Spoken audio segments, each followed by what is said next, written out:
ഈ കാണുന്നൊരു എൽ ജിയുടെ ടോപ്പ് ലോഡിന് വരുന്ന ഒരു ഇല്ലറ്റ് പമ്പാണ്. ഇതെന്ന് പറഞ്ഞാൽ 12 വോൾട്ട് DC ആണിത്. DC 12 വോൾട്ടാണ് ഇതിൻ്റെ സപ്ലൈ വരുന്നത്. അപ്പോൾ നമ്മുടെ മിഷില്ലാത്ത AC വർക്ക് ചെയ്യുന്ന ഇൻലെറ്റ് പമ്പാണ് ഉള്ളത്. അപ്പോൾ നമുക്ക് ഈ പമ്പ് ഡയറക്റ്റ് അതിലേക്ക് കണക്ട് ചെയ്യാൻ പറ്റത്തില്ല. അപ്പോൾ നിങ്ങൾക്ക് സ്വാഭാവികമായിട്ട് തോന്നും, അങ്ങനെയാണെങ്കിൽ ഒരു AC പമ്പ് വാങ്ങാൻ കിട്ടുമല്ലോ, അത് വാങ്ങി വെച്ചാൽ പോരെ എന്ന് തോന്നും. എന്നാൽ ഇതിൻ്റെ സത്യം എന്ന് പറയുന്നത് പല കടകളിലും AC ഇൻലെറ്റ് പമ്പ് ലഭിക്കാനില്ല. വളരെ റെയറായിട്ടാണ് കിട്ടാനുള്ളത്. പലരും ഓൺലൈൻ ചെയ്തൊക്കെ വാങ്ങുകയായിരുന്നു. ചില മോഡലിൽ ഇതുപോലുള്ള AC പമ്പുകൾ വരാറുണ്ട്. ഇത് DC ആണ്. അപ്പോൾ ഇത് നമുക്ക് വാഷിംഗ് മെഷീനിൽ കൊടുക്കാൻ സാധിക്കില്ല. അപ്പോൾ നമുക്ക് ഇത്രയും ഡിലേ എടുത്ത് നമുക്കിത് നമ്മൾ വാങ്ങിക്കേണ്ട ആവശ്യമില്ല. അതിന് പരിഹാരമായി ഇവിടെ ചെയ്യാൻ പോകുന്നത് ഈ DC പമ്പ് എങ്ങനെ നമുക്ക് അതിനകത്ത് കൺവെർട്ട് ചെയ്ത്, അതായത് ഈ DC പമ്പ് എങ്ങനെ നമുക്ക് ആ AC വരുന്ന ഇൻലെറ്റ് പമ്പിൻ്റെ അവിടെ നമുക്കിതെങ്ങനെ ഉപയോഗിക്കാമെന്നാണ് കാണിക്കാൻ പോകുന്നത്. അപ്പോൾ ഇത് പല ടെക്നീഷ്യന്മാരെ ആവശ്യപ്പെട്ടതിൻ്റെ പേരിലാണ് ഇങ്ങനൊരു വീഡിയോ ചെയ്യുന്നത്. അപ്പോൾ ഇത് AC പമ്പ് കയ്യിലുള്ളവർക്ക് ഈ വീഡിയോ കാണണമെന്നില്ല, അവർക്ക് വേണമെങ്കിൽ സ്കിപ്പ് ചെയ്ത് പോകാം. അപ്പം ഇത് ആവശ്യപ്പെട്ട ആളുകളുണ്ട്. അപ്പോൾ അങ്ങനെയുള്ള ആളുകൾക്ക് ഇത് ഉപകാരപ്പെടും. അപ്പോൾ അങ്ങനെയുള്ളവർ ഈ വീഡിയോ കാണുക. അപ്പോൾ അതിന് മുമ്പായിട്ട് ഞാനിവിടെ ഒരു ട്രാൻസ്ഫോർമർ കയ്യിലേക്ക് എടുത്തിട്ടുണ്ട്. ഒരു 12 വോൾട്ട് 1 ആമ്പിയർ ട്രാൻസ്ഫോർമറാണ്. ശേഷം ഞാനിവിടെ ഒരു 4007 2 ഡയോഡ് ഇതുപോലെ ഞാൻ പിരിച്ച് വെച്ചിട്ടുണ്ട്. അതായത് ഈ വരയുള്ള ഭാഗം രണ്ടെണ്ണം കൂടി നമ്മൾ ഒരുമിച്ച് പിരിക്കുക. ഇത് നമ്മുടെ സെൻട്രൽ ടാപ്പ് ട്രാൻസ്ഫോർമറിലേക്കാണ് കൊടുക്കുന്നത്. അത് ഫുൾ വേവ് രീതിയിലാണ് ചെയ്യുന്നത്. അപ്പോൾ ഞാൻ അത് എങ്ങനെയാണെന്ന് കാണിച്ചു തരാം. അപ്പോൾ ഇതിൻ്റെ ട്രാൻസ്ഫോർമറിൻ്റെ സെക്കൻഡറിയിൽ 3 ലൈൻ നിങ്ങൾക്ക് കാണാൻ സാധിക്കും. അതിൽ 2 സൈഡിൽ 12 വോൾട്ടിൻ്റെ ലൈനും നടുക്ക് 0 വരുന്നത്. അപ്പോൾ നമുക്ക് ഈ 2 12 വോൾട്ടിൻ്റെ വയറ് നമുക്ക് എടുത്ത് ഈ ഡയോഡിൻ്റെ 2 കാലിലേക്ക് കൊടുക്കണം. അപ്പോൾ അതെങ്ങനെയാണെന്ന് കാണിച്ചു തരാം. അപ്പോൾ നമ്മൾ ആദ്യം 4007 ഡയോഡ് വരയുള്ള ഭാഗം തമ്മിൽ പിരിച്ചു വെച്ചിരുന്നു. ഇനി ചെയ്യാൻ പോകുന്നത് ഈ 2 വയർ, അതായത് 2 അറ്റത്തുള്ള 12 വോൾട്ടും അതുപോലെ നടുക്കത്ത് 0 കൂടെ നമ്മൾ സെപ്പറേറ്റ് ആക്കി. ഇനി 2 12-ൻ്റെ വയർ എടുക്കുക. എന്നിട്ട് നമ്മൾ നേരെ ആ ഡയോഡിലേക്ക് സോൾഡർ ചെയ്ത് കൊടുക്കുക. അതാണ് ചെയ്യേണ്ടത്. ഇപ്പം നമ്മൾ ഇവിടെ ഇതുപോലെ തന്നെ വരയില്ലാത്ത ഭാഗം 2 സൈഡ് കിട്ടിയിട്ടുണ്ട്. അപ്പോൾ അവിടേക്ക് വരയില്ലാത്ത ഭാഗത്തേക്ക് 2 വയർ സോൾഡർ ചെയ്ത് കൊടുക്കുക. അപ്പുറത്ത് വരയുള്ള ഭാഗങ്ങൾ തമ്മിൽ പിരിക്കുകയും ചെയ്യുക. ശേഷം ഈ 2 വയർ കഴിഞ്ഞ് നടുക്ക് ഒരു വയർ ഫ്രീ ആയിട്ട് കിടപ്പുണ്ട്, അതാണ് 0.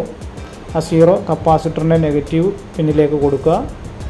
അതുപോലെ നമ്മൾ ഡയോഡ് നമ്മൾ കൂട്ടിപ്പിരിച്ച് വെച്ച ആ വരയുള്ള ഭാഗം അത് കപ്പാസിറ്ററിൻ്റെ പോസിറ്റീവ് ഭാഗത്തേക്കും സോൾഡർ ചെയ്ത് വെക്കുക. ഇപ്പോൾ ഇതൊരു ഫുൾ വേവ് സർക്യൂട്ടായിട്ടുണ്ട്. ഇപ്പോൾ ഇത് DC ആയി ഫുൾ വേവ് ആക്കി റെക്ടിഫൈ ചെയ്ത് നമ്മൾ എടുത്തിട്ടുണ്ട്.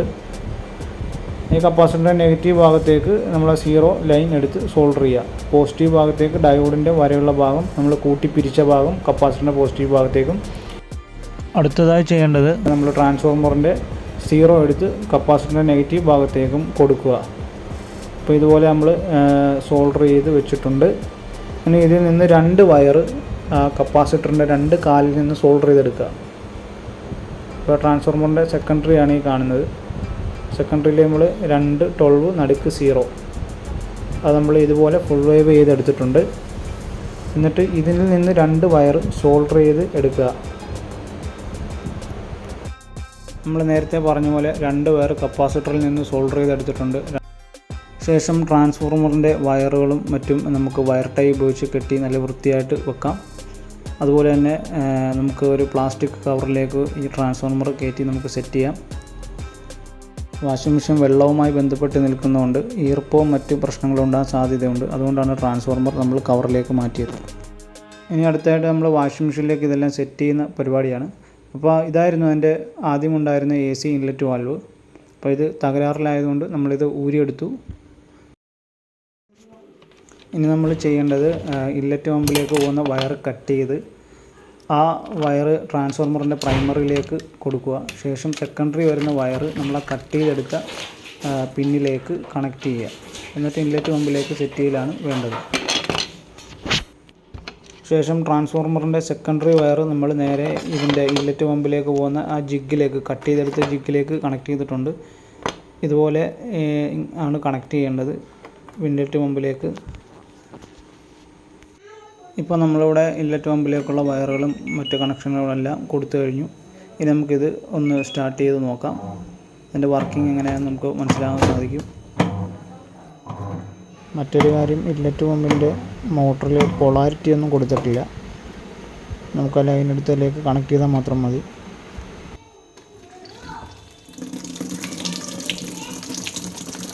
ഓക്കെ, വെള്ളം വന്നിട്ടുണ്ട്. ഇപ്പോൾ കറക്റ്റായിട്ട് ആ പമ്പ് വർക്ക് ചെയ്തു.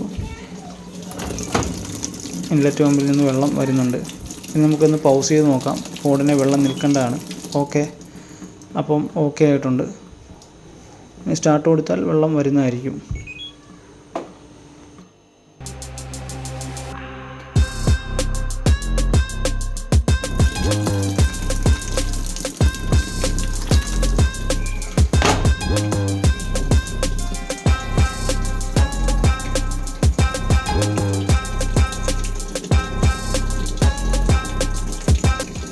ഇനി നമ്മൾ ട്രാൻസ്ഫോർമർ ഇവിടെ സ്ക്രൂ ചെയ്ത് ഒരു സൈഡിലേക്ക് സേഫാക്കി വെച്ചിട്ടുണ്ട്. ഇനി നമുക്കിത് ക്ലോസ് ചെയ്യാവുന്നതാണ്.